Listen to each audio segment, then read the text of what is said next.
Welcome to Easy Video Tutorials. My name is Chrissy Faita and I will be guiding you through English phrasal verbs today. So here's what we'll be covering. What is a phrasal verb? We're looking at 4 classifications, confusing facts, and what I think you'll really like are common phrasal verbs. So a phrasal verb, and here are some examples, is basically a group of words that are put together and that function like a verb. So you've got a verb and preposition, or a verb and an adverb, or both, and here I'm giving you a couple of examples, a few examples actually. I get up at 8 o'clock means I rise at 8 o'clock. She turned on the TV means that she pressed a button so that she could watch television. They can't put up with him means that they cannot tolerate him. So as you can see, get, turn, and put are verbs, are common verbs, base verbs, but if we add a particle to them, then their meaning can change. And that's why it's really important for you to dedicate time to learning phrasal verbs, even at the very beginning of the English learning process. Let's take the verb look as a base verb, for example. So these are 6 variations. Look up to means to admire. Look over means to check. Look into means to investigate. To look up means to search for something in a book. Look out means to be careful. And look at is to watch. So it's really important for you to learn verbs, but to also learn the phrasal verbs as you go along. Let's look at the classifications now. So 2-word verbs without an object, really easy. They are intransitives, so there is no object after them. And the example that I've chosen is my car broke down. So if your car broke down, it means that there has been a technical problem with the car and you cannot drive it. This one's easy. Once you know what the meaning is, nothing else changes. Inseparable 2-word verbs, also called prepositional verbs, also easy, transitive in form, so they can carry an object. You cannot place anything between the verb and the preposition.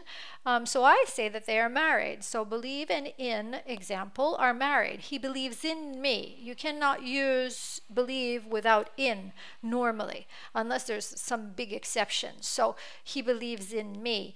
Again, easy because once you've learned that believe and in go together, then you've learned it, you understand what it means, and that is how you study it and use it.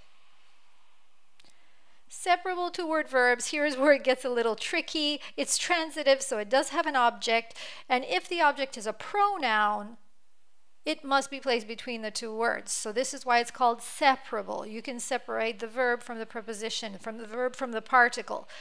I'll give you examples. I put off the meeting. And to put off, by the way, means to postpone. So I put off the meeting. I put the meeting off. You separate them. I put it off. You cannot say, I put off it. This is why we said that if there is a pronoun, then the pronoun must go between the 2 particles. The 3-word verbs. 3-word verbs a little bit longer. They are transitive in nature as well.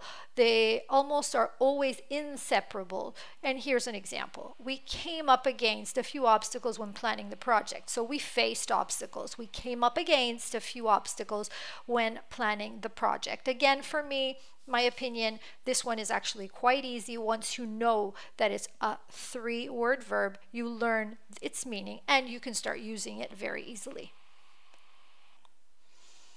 Some confusing facts. Lots of my students say phrasal verbs, idiomatic expressions, collocations, oh, they're all the same. No, they are not.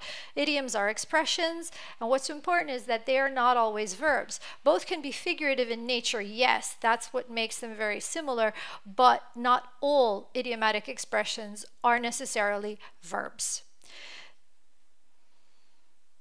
Let's just for a second take a look at the difference between a single word verb and a phrasal verb that look really very similar. First example is the mobile phone fell behind the sofa. So where did the mobile phone fall? It fell behind the sofa. The second example is a phrasal verb. The runner fell behind mid-race. So to fall behind is blocked together. It is a phrasal verb, and it means that he started slowing down his pace so he could not keep his position in the race.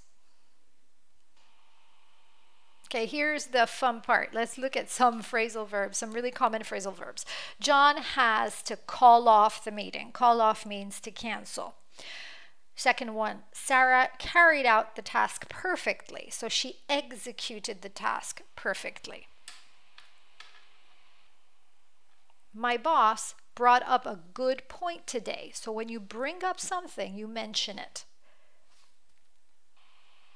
Would you look after my dog?